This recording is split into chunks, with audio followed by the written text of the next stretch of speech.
So great to be here today with Lisa Bodell, the CEO of FutureThink and a futurist, really somebody who's thinking about how we can manage change in large organizations. So Lisa, I'd love to hear about how did you get into this line of work? So, it's funny because it wasn't a straight line. And the best way I can say it is it's been strategic luck.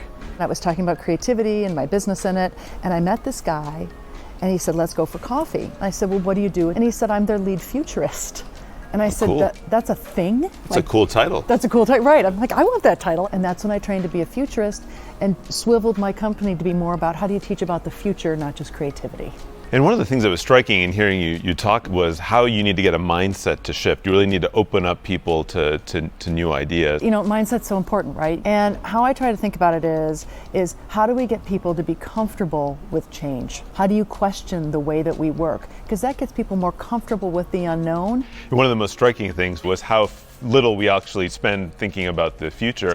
This must be a battle you fight with all large companies. There's so many things we could remove from the organization that causes us to spend all of this time. I think one of the big ideas you have is just to kill one thing. Kill one thing. And so this whole idea around the low-hanging fruit, there's so many small things we could do that could add up to so much time back for work that matters. So, I talk a lot about if you're a leader in an organization, why don't you get your team together and tell them to kill stupid rules? I mean, you'll be a rock star. They'll love you for it. Or why don't you audit your meetings? Kill some meetings.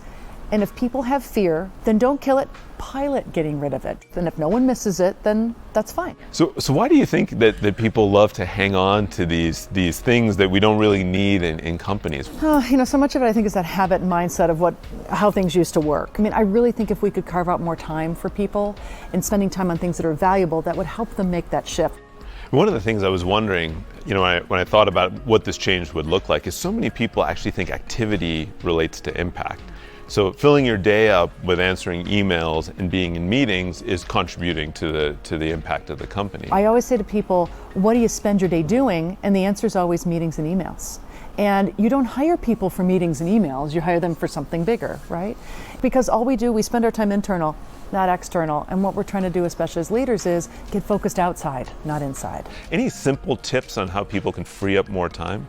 Well, specifically around meetings and emails, I think if we could just solve those two things, that would be a transformation. It's amazing, especially with meetings and emails, how much is in your sphere of control. So a few things you could do just around meetings, right? Emails are for information, meetings are for decisions. So let's be clear on that. If you're in a meeting, can you question how long they really are? If you get done early, give people back their time. Can you challenge the frequency of them? With emails, why don't you just type into the subject line? In the to column, you're never allowed to send it to a CC. So this is what's fascinating. It's not about getting a lot done in your to-do list. It's what's on your to-do list to begin with. So how do we get them stop being busy and just focused on valuable work? Here's what we do. So we tell people, make a T-chart. On the left-hand side, write down 20 things that you spend normally doing during the week. Circle on that list the things that are valuable. Yeah. Okay, here's what happens. They circle like 2 things. So that's an aha of, oh my God, what am I spending my time on? And if these things aren't circled, why am I doing them? Absolutely. But here's the catharsis. On the other side of that T-chart, we have them write down, what do you wish you were doing? A lot of times people can't articulate it. Yeah, that's what I was wondering. Now you give them all their free time, what are they going to do with it? Right, so people complain, I wish I had more time to do meaningful things. And then you say, oh yeah, like what? It forces them to articulate what meaningful work is. And then you as a team have a compass now of this is where we want to spend our time. And this is the junk we have to get rid of. One of the things I think probably leaders also get comfortable with is being bored. Actually, I think being bored enables you to have some pretty good ideas. Great ideas. We're so busy doing that we don't value thinking. And I think by creating that space and time for people to think, it will be uncomfortable. And let me tell you a story about that. So there was this head of risk, and he had a real problem with his team forcing decision making up. Yeah, delegating up. Yeah. And he said, well, I'd like to make less decisions. So finally he was so fed up.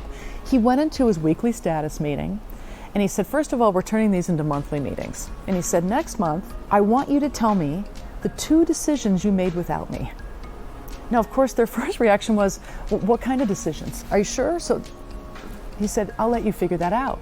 And he said, the first week was interesting because they kept asking me, can I invite so-and-so to this meeting? And he said, you can make that decision. Okay, next month they get together.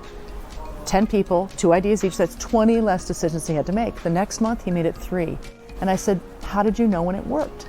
And he said, at the end of the year, when all of a sudden I had so much time on my hands, I started to feel uncomfortable. Yeah. And so that was a real revelation to him, is he wanted more time, but then when he had it, he wasn't sure what to do with it. We talk about Unboss at Novartis.